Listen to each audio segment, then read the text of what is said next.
Hebrews chapter 4. Yan. And I-request po everybody, pabasa po yung verse number 16. Yan, dyan po tayo kukuha ng ating pong pag-aaral. Nandyan na po ba? Say aloud, amen? Amen. Meron po tayo sa screen. Meron po tayo dyan kung wala pong dalang Biblia. Pero ganun pa man, basahin na po natin. Sabay-sabay. Ready? Hebrews chapter 4, verse number 16. All together, read.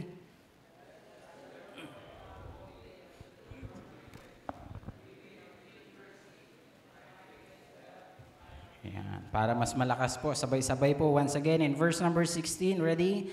Let us therefore come boldly unto the throne of grace, that we may obtain mercy and find grace to help in the time of need. Tayo po'y manalangin. Our gracious, loving Heavenly Father, kami po'y muling lumalapit sa inyo pong makapangyarihang pangalan, sapagkat wala po kaming magagawa kung wala ka din po sa aming pong buhay. So Lord, sa gabing ito, malaya ka pong kumilos sa puso ng bawat isa. Nawa ang aking pong sasabihin will glorify and edify Thy name, Panginoon. At lahat po ng aming pong marireceive ngayon na pagpapala mula po sa aming pag-aaral, ay ito po'y magsilbing aral sa aming pong buhay. So Lord, wag mo pong hayaan ng diablong siyang maggulo, gawa ng paraan upang hindi po kami makapakinig ng klaro. So Lord, sa gabing ito, alisin mo, Lord, yung gawain ng kalaban at kami ay uuwi na dala ang baon na galing po sa inyong salita. Huwag mo pong hayaan ang bawat isa at yung mga iba, Panginoon, kung merong mang pagod sa amin, Lord, huwag mo silang hayaang antukin. Magos matapos kami, Panginoon, sa service na ito. Thank you for everything, Lord. Thank you for this privilege. He must increase, but I must decrease. We thank you, we love you, God, in Jesus' name. Amen and amen. You may be seated po. Hebrews chapter 4.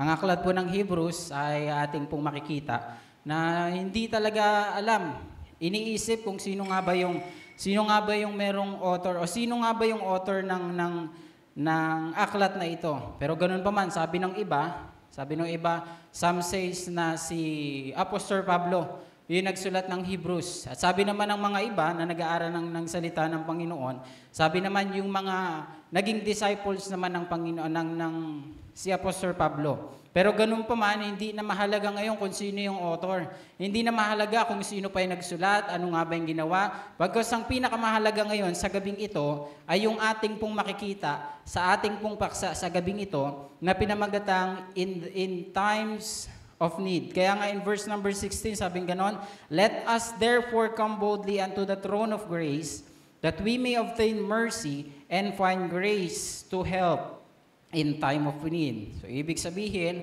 sa ating pag-aaralan ngayon, in verse number 16, sabi ng Bible, let us therefore.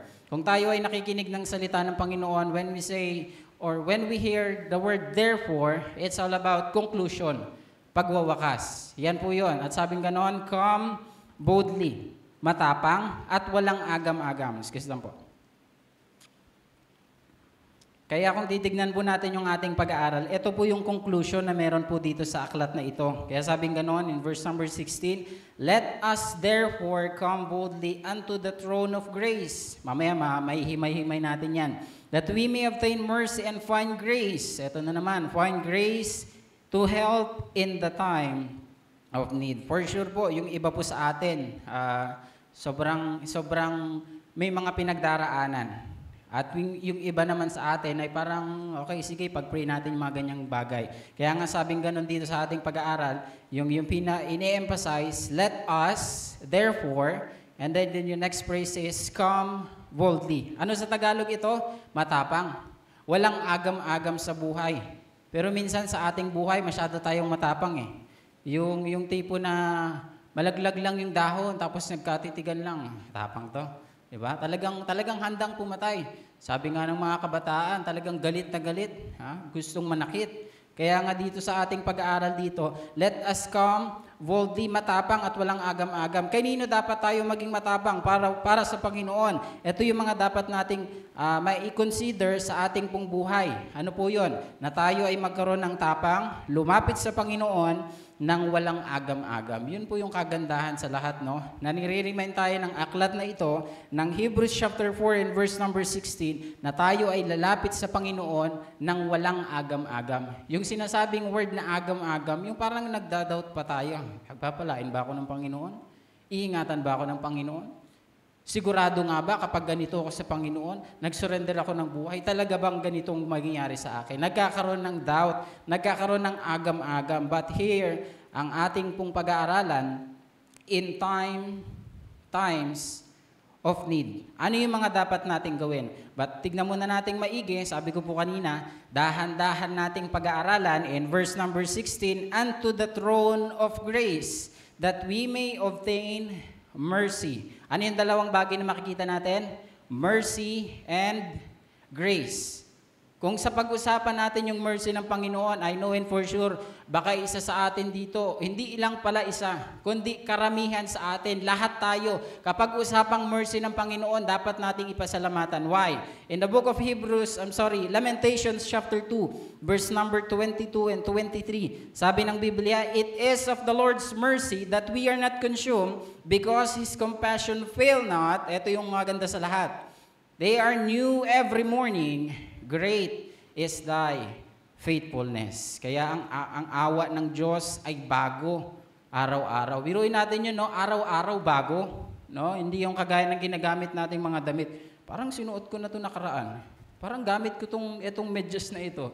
Minsan dapat ang medyas once a day lang, di ba? Nangyayari parang 3 times a week.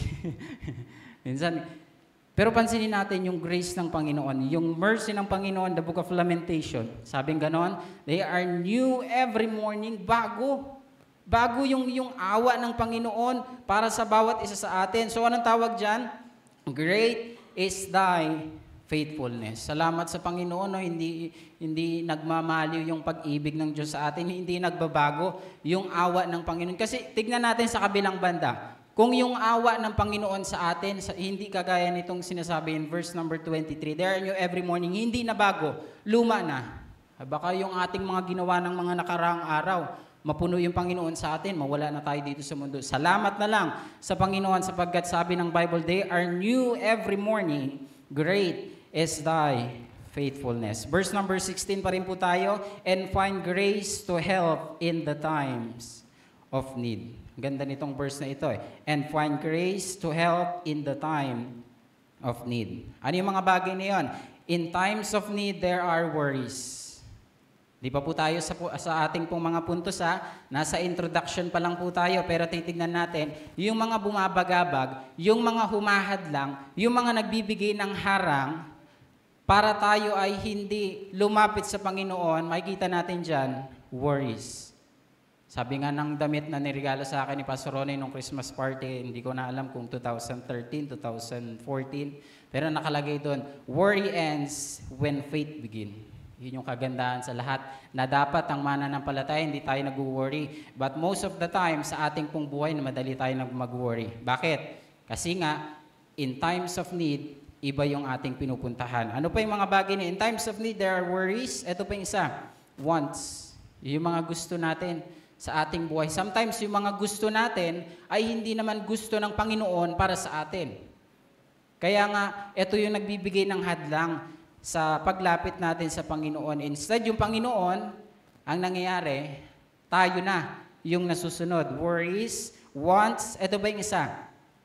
Weaknesses. Yan, yung mga hindi naman ako kayang mag-preach eh. Bakit pa ako awit? Nanginginig nga yung mic sa akin kapag umaawit ko. Hindi naman maganda boses ko eh. Hindi naman ako pwede sa feeding ministry. Hindi naman ako pwede sa prison ministry. Hindi rin ako pwedeng maglinis. Ano palang gusto mong gawin? Ang mga bagay na yan, ang tawag dyan, weaknesses. Huwag nating hayaan na yung ating sarili, masanay na lang tayo na nakaupo. Bagos ang gagawin natin, yung mga weaknesses na yan, yung hiya yan na meron tayo, dapat palitan natin yan. Diba? Kasi minsan nga, makapal yung mukha natin eh. Mars, baka naman, ba? Pare, baka meron ka dyan, kahit magano lang. Diba? Pero sa usapang paglilingkod sa Panginoon, in times of need, alisin natin yung ating mga weaknesses. Papaano? Sa tulong ng Panginoon. Sa ating pong pag-aaralan, in the title of In Times of Need, I know all of us ay merong pong mga pangangailangan. Tama po? Yung mga girls may pangangailangan, yung mga boys may pangangailangan, yung mga ladies, yung mga men, young people, ang bawat isa sa atin, mga estudyante, nagtatrabaho, anumang estado ng ating pong buhay, lahat po tayo may pangangailangan. Tama po ba? May pangangailangan po tayo sa aspeto. Ito po yun, number 1, sa physical. Kasi hindi naman habang buhay, hindi naman sa buong habang buhay, hindi tayo nagkasakit eh. Tama? Kaya kailangan natin ng tinatawag na guidance when it comes sa Panginoon sa ating physical. Sino po yung huling nagkasakit po sa atin dito? Alala natin, nagkaroon tayo ng COVID dito. Lord, magmas agad lahat oh. Tago lahat, di ba? Nahihiya, konting ubo lang, talagang mahihiya ka. Pero ganun pa man, in times of need, lahat tayo ay may pangangailangan when it comes sa physical. Nandyan yung pagkain, nandyan yung kagalingan, nandyan yung kaingatan, physical. Ito pa yung isa, sa emotional. Yan, sometimes dahil na sa dami ng problema, talagang kulang na lang umiyak ka na ng dugo. Bakit? Dahilan sa problema. But ganun pa man, in times of need, ito yung mga dapat pa nating makita. Physical, emotional, ito pa yung isa, mentally. Sa isip din, di ba? Okay lang na mag-isip tayo, kaysa naman na mawala yung ating isip. Ibang usapan na yun, di ba? Kaya, etong mga bagay nito mag-remind sa atin, physical, emotional, mentally, ito pa yung isa na pinakailangan natin sa ating buhay, spiritual. Physically, emotionally, mentally, and spiritual. Kaya nga pinagdadala tayo ng Bible eh. Pansin ba natin nung mapunta tayo sa ibang simbahan, hindi sa naninira pero pansin natin yung mga ibang simbahan. Kailangan ba magdala ng Bible? Sige, kung gusto mo lang, bahala ka. Diba? Ang dami nating Bible dyan na naubos. Nakakatuwang, ewan ko siguro sa kabilang banda, kung mali man yun, ay i-correct nyo po ako. No? Minsan, nagkakanakawan ng Bible dito eh. Pag maganda Bible mo, akin na yan. Parang sa kabilang banda, maganda eh, no? Pero in other way around naman, pangit. Kasi hindi naman sa yung Bible yun eh. Pero ganun pa man, tignan natin sa ating pangangailangan spiritual. Bakit? Kasi nga, balikan natin yung ating physical. Hindi naman sa lahat ng oras malakas tayo. Tama? Sa loob ng isang linggo, subukan mag-straight ng trabaho. Huwag kang matulog. Talagang isang buong linggo magtrabaho ka. Ewan ko na lang talaga kung hindi ka mag-collapse, kung hindi ka mapagod. Kaya sa usaping spiritual naman, kailangan din natin itong mga bagay nito. In times of need. Dakot na po tayo sa ating pong pag-aaral. Number 1, in times of need, it is a good opportunity for us to, number 1, apply His teaching. Ano po yun? Number 1, apply His teaching. Kung ikaw ay nasa anumang sitwasyon ng buhay mo na ikaw ay nangangailangan, marahil dahil sa kabalisaan, marahil dahil sa pangangailangan, marahil dahil sa kahinaan, sasabihin ko sa iyo, kapatid, this is a good opportunity for us to apply His teaching. Ano nga ba yung mga katuruan ng sinasabi ng Biblia? Matthew chapter 11, verse number 28. The book of Matthew chapter 11, in verse 28, sabi ng Bible, "Come unto me, all ye that labor and heavy laden, and I will give you rest." So in times of need, anong dapat natin gawin? Come to the Lord Jesus Christ. Amen?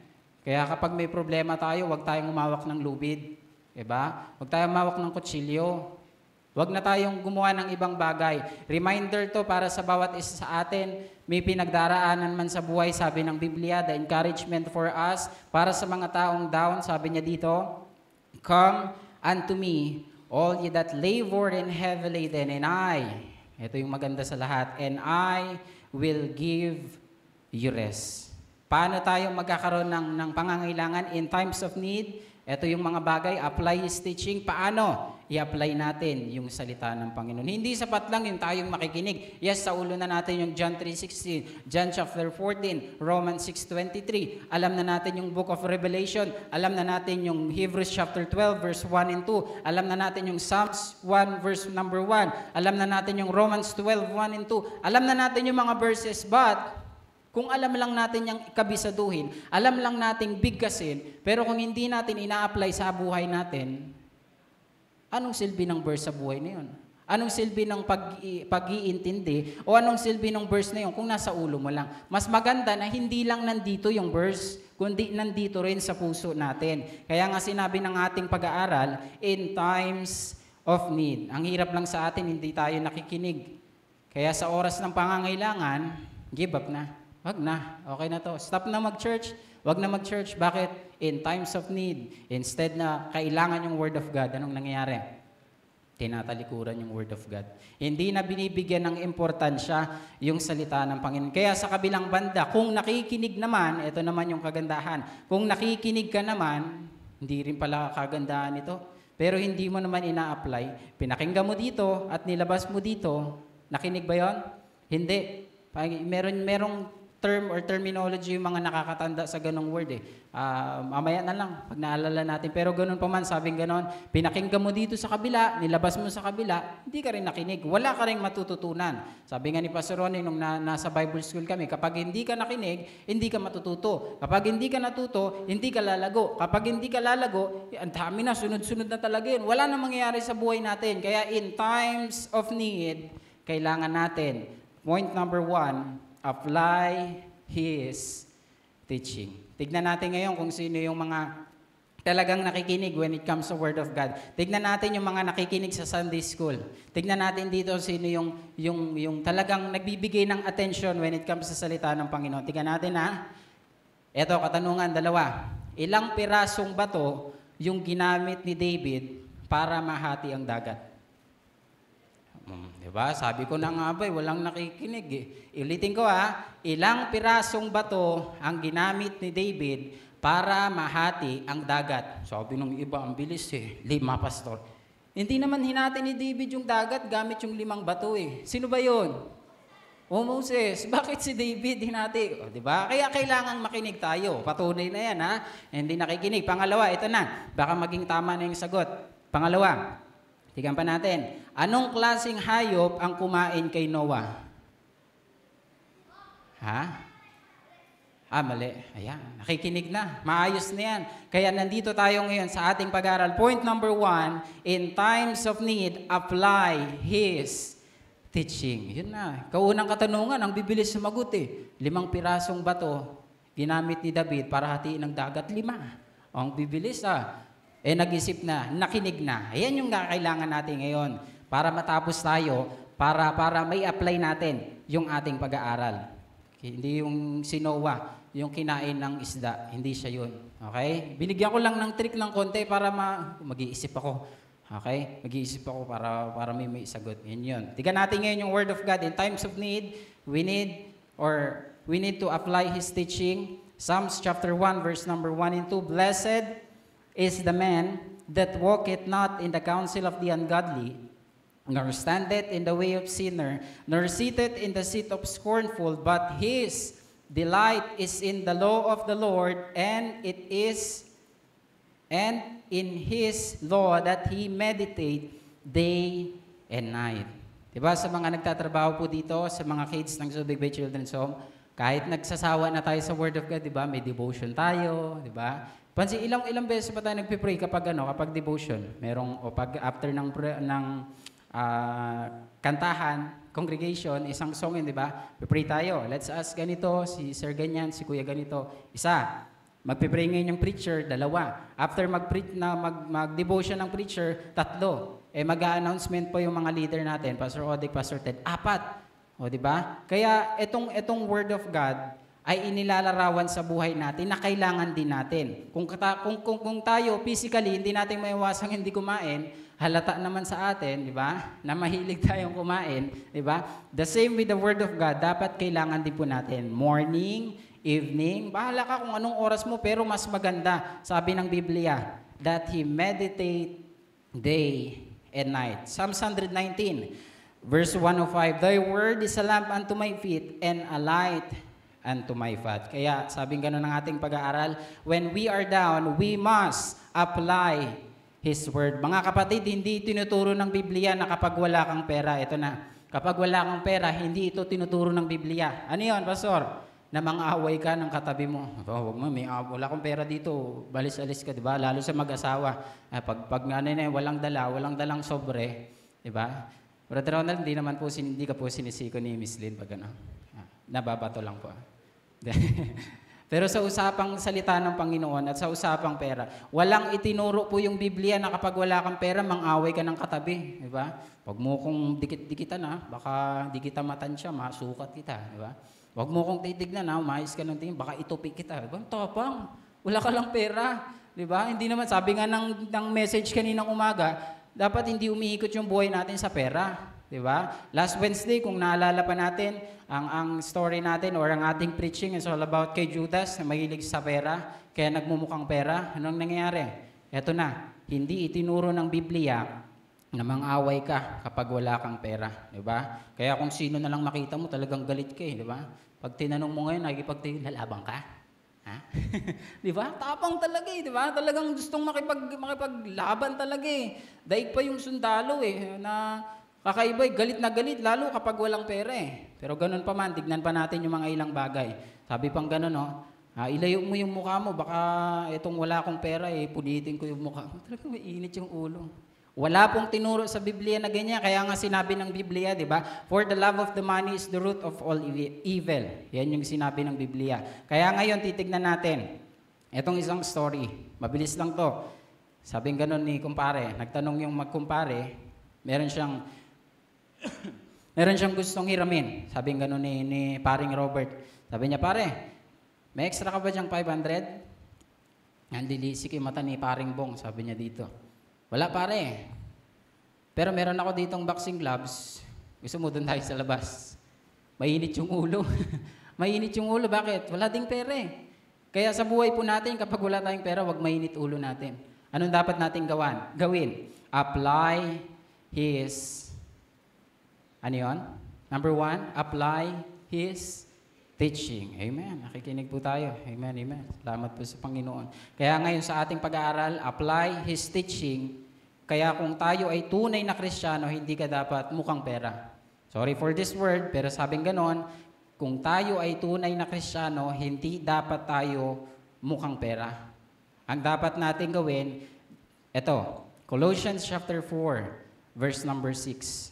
Hindi dapat tayo ganito ang style na tayo ay pera na lang, kundi ito ang style na dapat gawin ng mananampalataya. Let your speech be always with grace, seasoned with salt, that ye may know how ye ought to answer every man. Apply His teaching. As a Bible-believing church, dapat alam natin yung doctrine natin bilang Baptist. Amen? Hindi yung ilang taon na tayo dito, natanong tayo, ano nga bang doktrina niyo? Ay, hindi ko rin alam Tanong mo dun sa kabila, yung nagwawalis parati sa church, tanong mo dun yung doktrina namin. Alam lang natin nakalagay, our practice and our doctrine are based upon the Word of God. That's it. Pero yung doktrina natin, alam niyo yung doctrine? Ito yung sinasabing teaching. Natutunan ko yun sa Bible School ako, binigyan kami ng assignment ni Pastor Odek. Sabi niya, bukas ng gabi, pag nagkita tayo, alamin niyo kung anong ibig sabihin ng doctrine. Talagang aral ako. Nung tinanong yun ni Pastor Odek, ako yung unang sumagot. Diba? Ako yung unang sumagot. Sabi ko, Pastor, teaching. Kaya maganda ngayon sa umagang ito, apply His teaching. Tingnan natin sa salvation, ano yung doktrina ng isang mananampalataya? John 10:29, my Father, which gave them me, is greater than all, and no man is able to pluck them out of my Father's hand. Ito yung sinasabi na ang kaligtasan ay hindi makukuha sa good works, kundi ang kaligtasan kapag ang tao ay nagsisi ng kasalanan at tinanggap ang Panginoon bilang tagapagligtas. Iyan yon. Yung Baptist o yung Kristiyano, ang sabing ganon, ang Kristiyano kapag naligtas, nandyan na yung osas. Osas, ano yung osas? One saved is always saved. Ano uli yun? Osas. Ano sopas? Hindi sopas. Mamaya na yun. Mamaya na yan, okay?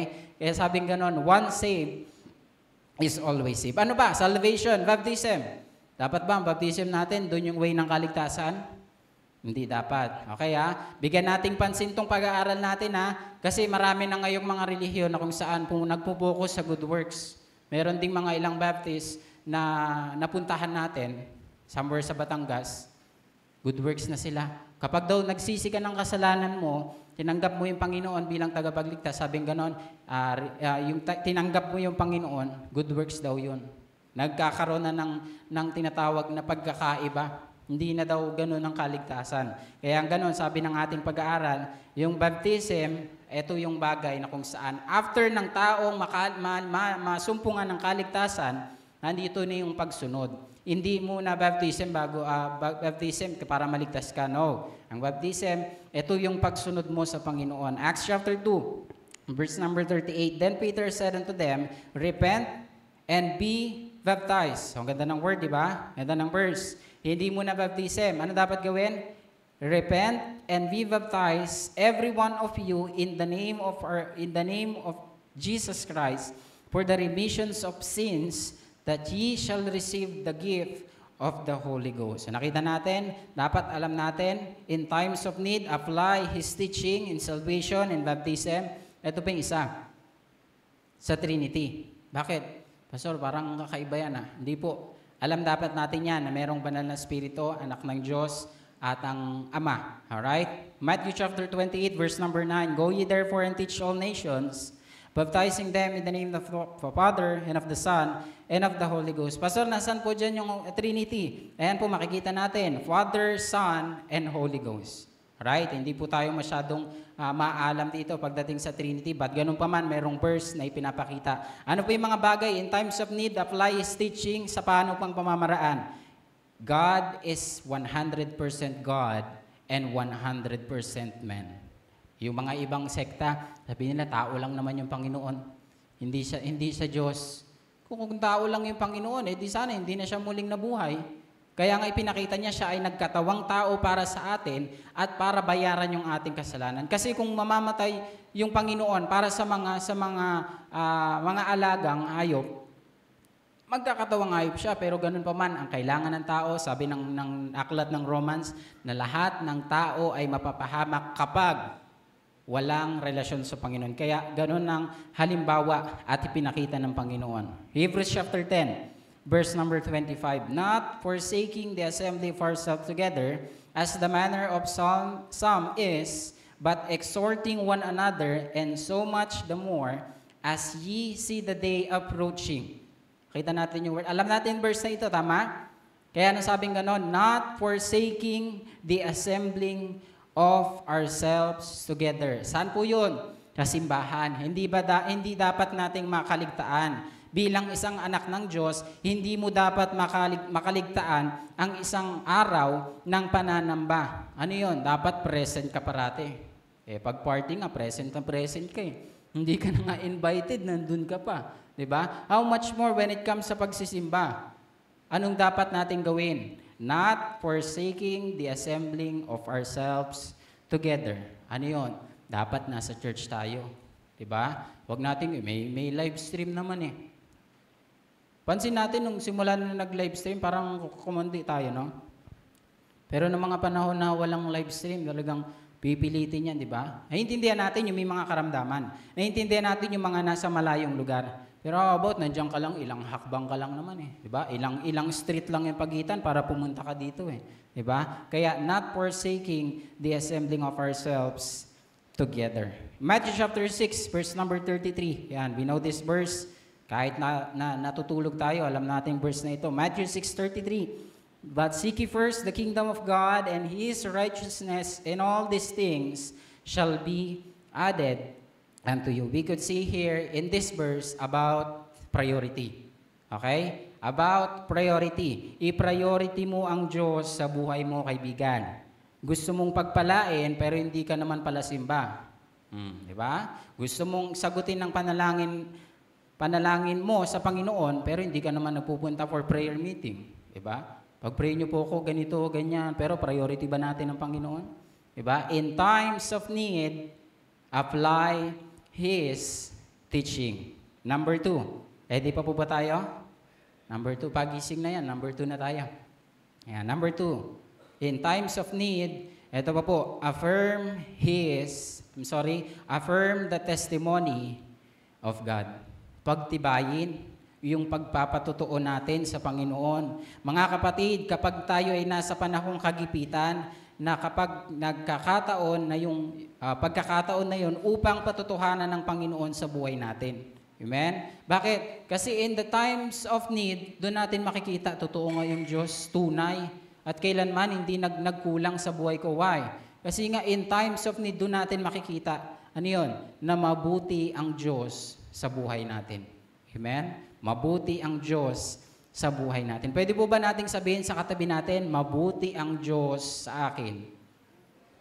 Yan, parang ayaw po ng iba. Magiging mabuti ang Panginoon kapag in-apply natin yung kanyang teaching, kapag ina-affirm natin yung the testimony of God sa buhay po natin. Kanina nakita natin sa huling verse na ating binasa, yung Matthew 6:33, bago tayo pumasok ng second point, ito naman yung makikita natin. Kanina, priority, ngayon naman, provision. When you say provision, pagpapala ng Panginoon. Balikan natin yung verse na yon, Matthew 6:33 and 34. Yan, hindi natatapos doon. But seek ye first the kingdom of God and His righteousness, and all these things shall be added unto you. Ito na, verse number 34. Take therefore no thought for the morrow shall be take thought for the things itself sufficient unto the day is the evil thereof. Kaya ngayon sa gabing ito, kung gusto nating pagpalain, hindi lang it's all about prosperity gospel. Ito yung bagay na yun. I will tell you tonight, kapag ang pagpapala ay dumating sa buhay natin, ano dapat natin gawin? Unahin ang Panginoon. Paano, Pastor, kapag may problema?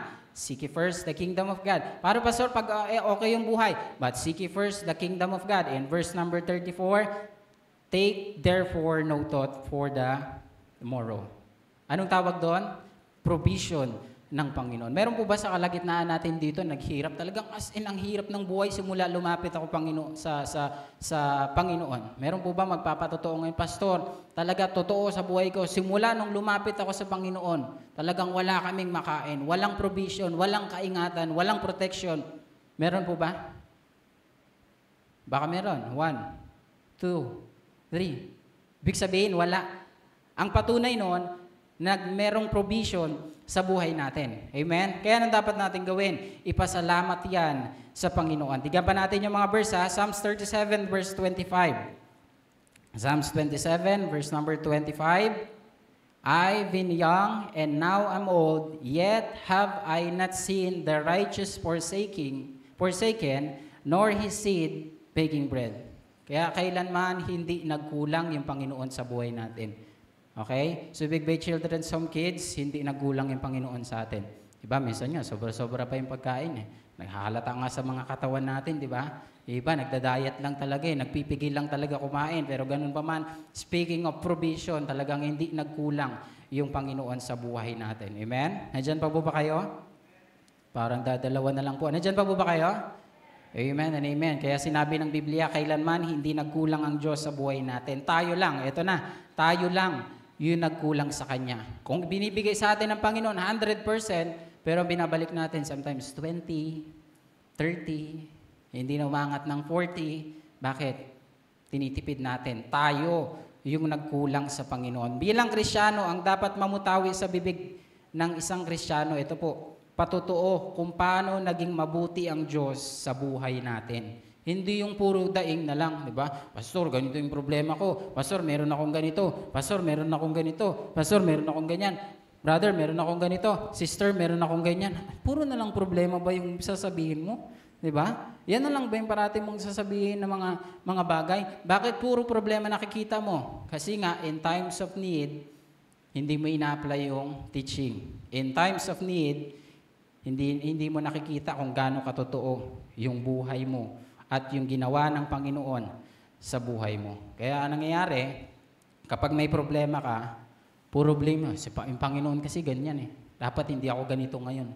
Hindi Kung isipin natin yung buhay natin, eto po, don't you ever blame God every time you had a big problem in your life. Ano ibig sabihin nun? Ganito po yun. Hindi bagay sa Panginoon na biniblame mo siya. Hindi bagay sa Panginoon na inaakusahan mo siya. Hindi bagay sa Panginoon na sabihin mo na lang, Lord, kasalanan mo to kaya merong ganitong problema sa buhay ko. Hindi po bagay yun sa Panginoon. Ano pong bagay sa Panginoon? Ang bagay at akma para sa Panginoon, ito po, pasalamatan natin siya.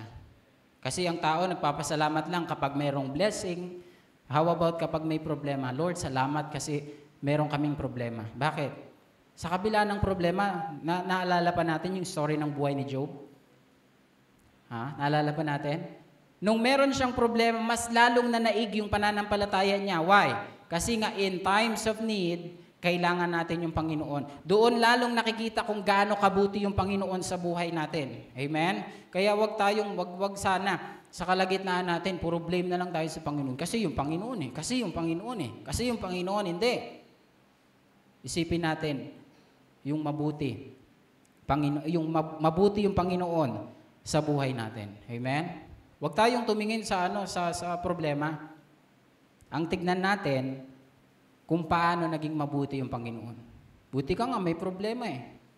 Kung titingnan natin sa kalagitnaan natin, o maaari sa ibang tao, may isip at pag nalaman natin yung problema nila sa problema natin, sasabihin natin, oo nga, mas malaki pa yung problema niya. Merong isang pastor, sabing gano'n, meron siyang problema sa kanyang mga member, pero nagkaroon ng mission conference, tapos yung speaker na yon, guest speaker, sobrang tindi yung pinagdaraanan. Meron siyang 15 families, pero ang natira na lang, isang family. 14 families na wala sa church. Tapos yung isang pastor na sabi niya gano'n, may problema rin siya, umalis din yung mga member. Dalawa lang yung family na umalis sa kanya, pero yung pastor na guest speaker, ang daming umalis sa kanya. Isa na lang yung nanatili. Pero sabi niya gano'n, in times of need, kailangan kong magpatotoo kung gaanong naging mabuti ang Panginoon sa buhay natin. Amen? Philippians chapter 4. Philippians chapter 4 verse number 9. Chapter 4 verse number 19. But my God shall supply all your needs according to His riches in glory by Christ Jesus. Ganda ng verse na ito.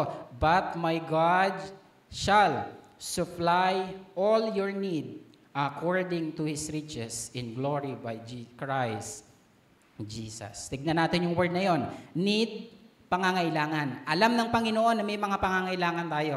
Okay? May mga pinagdaraanan tayo. Alam ng Panginoon na may mga pangangailangan tayo. Pero ito yung kabaliktaran na nangyayari sa mga tao. Even the Christian community. Ano po yun?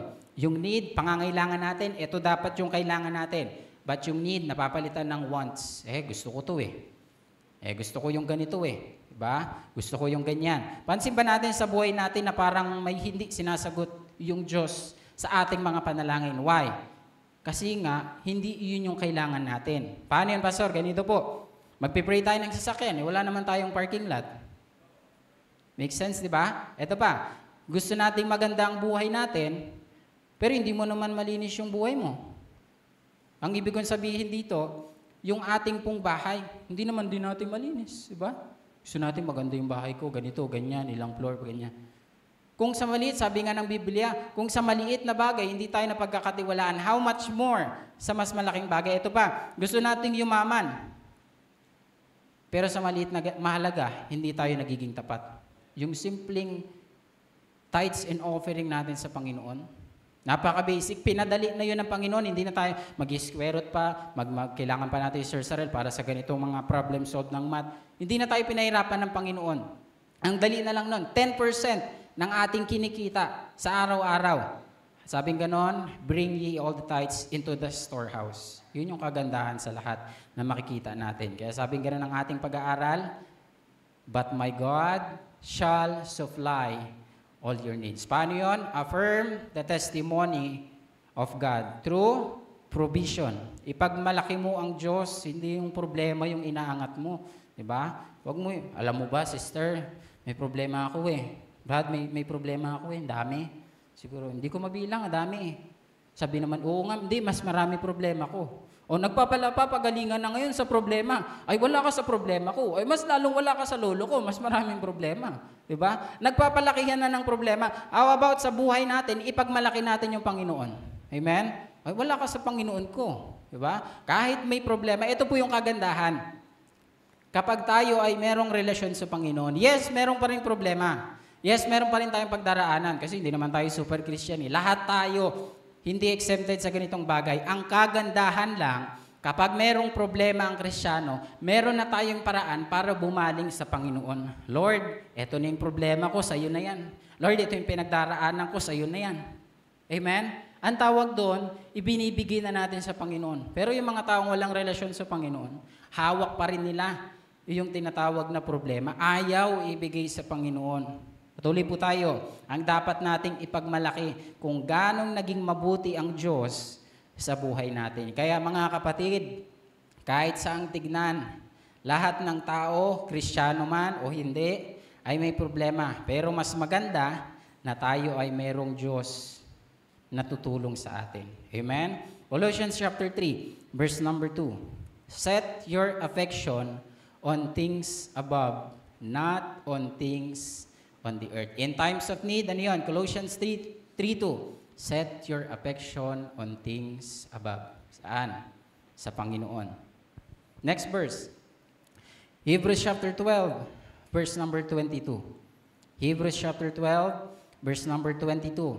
Looking unto Jesus, the author and the finisher of our faith, who for the joy that was set before him endured the cross, despising the shame, and is set down at the right hand of the throne of God. Ano sabi ng first word? Looking. Another word? Unto Jesus. Kapag may problema tayo, let's look unto Jesus. Colossians 3:2, na ating nabasa kanina, set your affection, para yung ating pong pinagdaraanan sa buhay, alam nating gawin. Affirm the testimony of God. Sabi ko nga po kanina, the more na meron tayong problema, the more na tayo ay merong pinagdaraanan, dapat mas lalong nagiging patotoo tayo. Ito yung Panginoon ko. Kahit anong mangyari, hindi ako iniiwanan.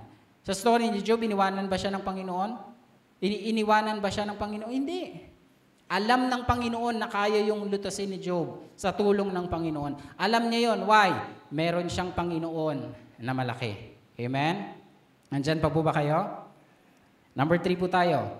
In times of need, approach the throne of God, particularly to the throne of grace. Yan. Pag ikaw ay may pangangailangan, ang sabi ng Biblia ng verse number 16, let us therefore come boldly unto the throne of grace. Approach the throne of grace. Verse number 15, atras po tayong muli. For we have not an high priest which cannot be touched with the feeling or infirmities, but was in all points tempted like as we are, yet without sin. Ibig sabihin ng verse na ito na ipinapakita na maaasahan nating tunay ang Diyos. Amen? Maaasahan natin siyang tunay. Walang masama. Ito pa yung sabi ng note natin. Walang masama na lumapit kay pastor.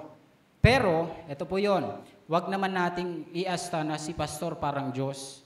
Diba? Ang ibig sabihin nito, maari si pastor magkamali. Maari si pastor makalimot kang ipag-pray. Pero, yung Panginoon, kailanman hindi tayo kakalimutan. Sabi ng Bible, I will never leave you, nor forsake you. Kaya iyon yung kagandahan. Verse number 6 and 7 ng Book of Philippians. Tingnan natin Philippians chapter 4, verse number 6 to 7. Be careful for nothing, but in everything by prayer and supplication with thanksgiving, let your requests be made known unto God.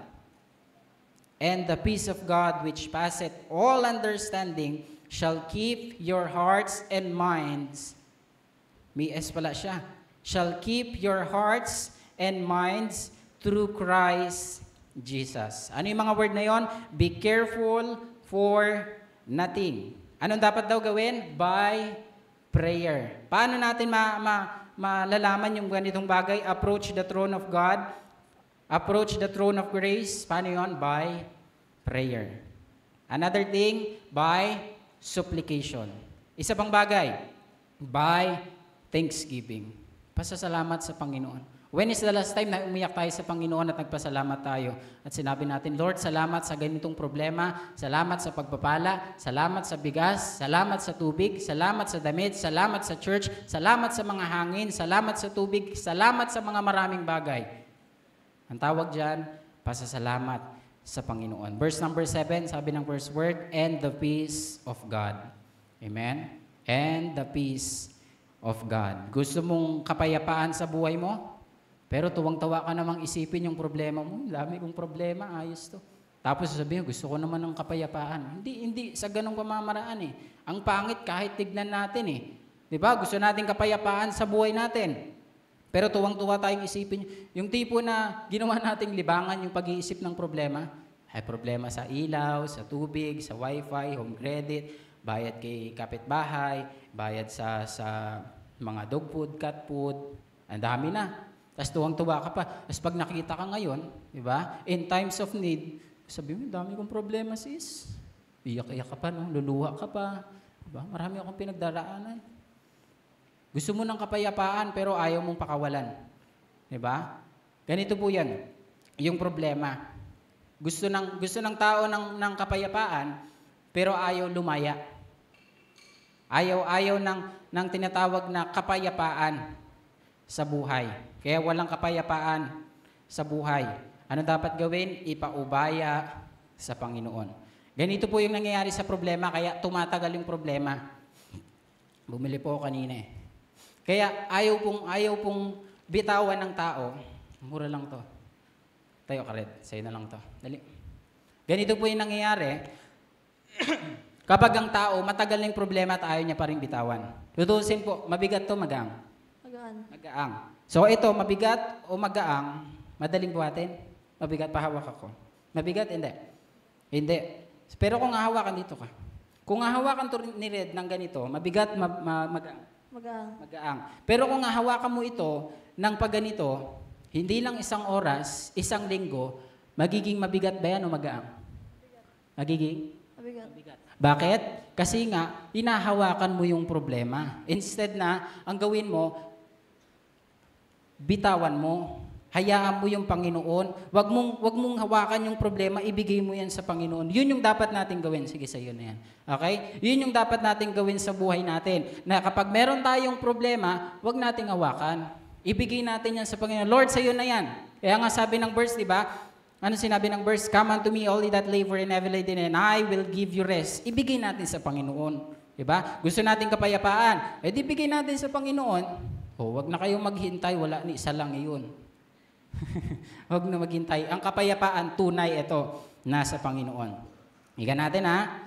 Shall keep your hearts and minds. Ito, kahit sa literal na usapan, ito na. Hearts and mind. Patapos na po tayo. Konti na lang ito.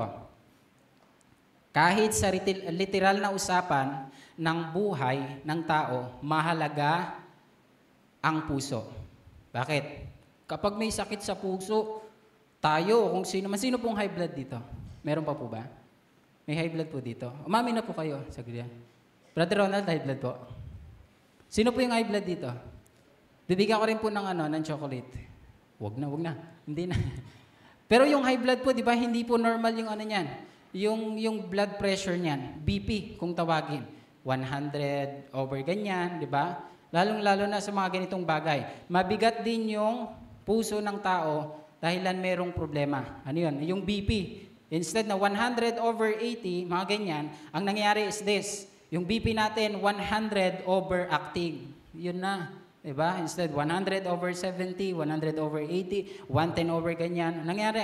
Yung BP natin iba. Why? Dahilan sa problema. Ano nangyari? 100 over acting. Diba? Masyado ng overacting when it comes sa problema. O, ilan yung BP mo? 110 by acting. Anong BP mo? Ako din 115 over acting. Dinig pa natin yung mag-artista. Pero ibigay natin yan sa Panginoon. I will tell you tonight, hindi na tayo magiging overacting. Kundi yung 100 na yan ay over-blessing. Amen? Over-blessing. In reality, mabigat talaga yung may sakit sa puso. Paano pa pag sa isip?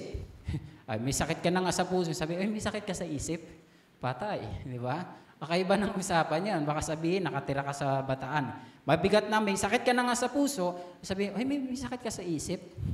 Parang ang sakit pakinggan ng ganong bagay, no? Kaya sabing ganon, shall keep your hearts and mind.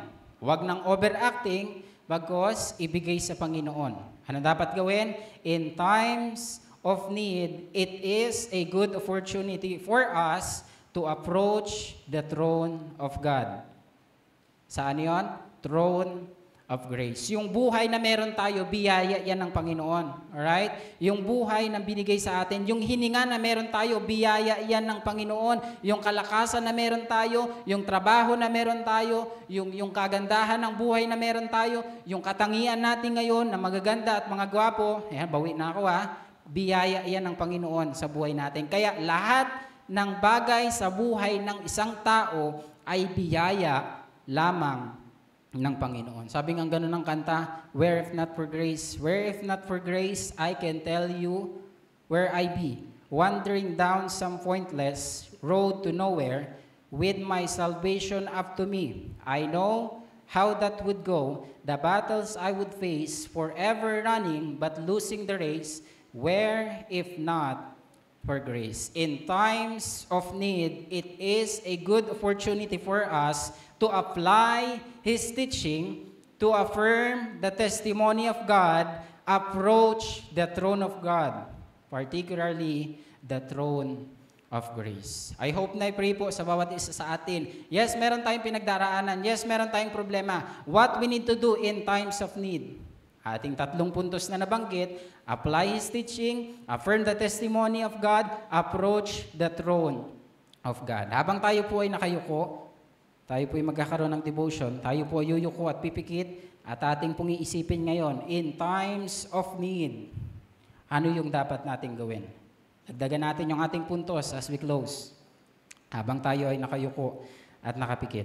Anong dapat nating gawin in times of need? Lapit tayo sa Panginoon. Maaari may mga problema tayo ngayong kinaharap. Tinatago lang natin sa pagngiti, tinatago lang natin sa mga pamamaraan ng pakikipag-usap. But sa gabing ito, alam ko sa bawat isa sa atin, may mga pinagdaraanan tayo.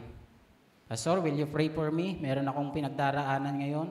Hindi ko man may open sa inyo. Hindi ko man may open kay ate, kay kuya, kay brother, kay sister, kay pastor, kay miss. Pero sa gabing ito, Pastor, i-open ko sa Panginoon.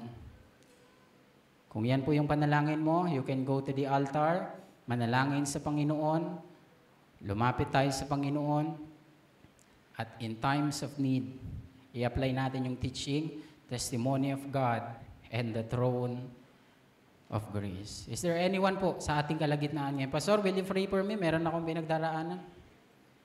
Amen? Amen. Meron pa po ba? Pastor?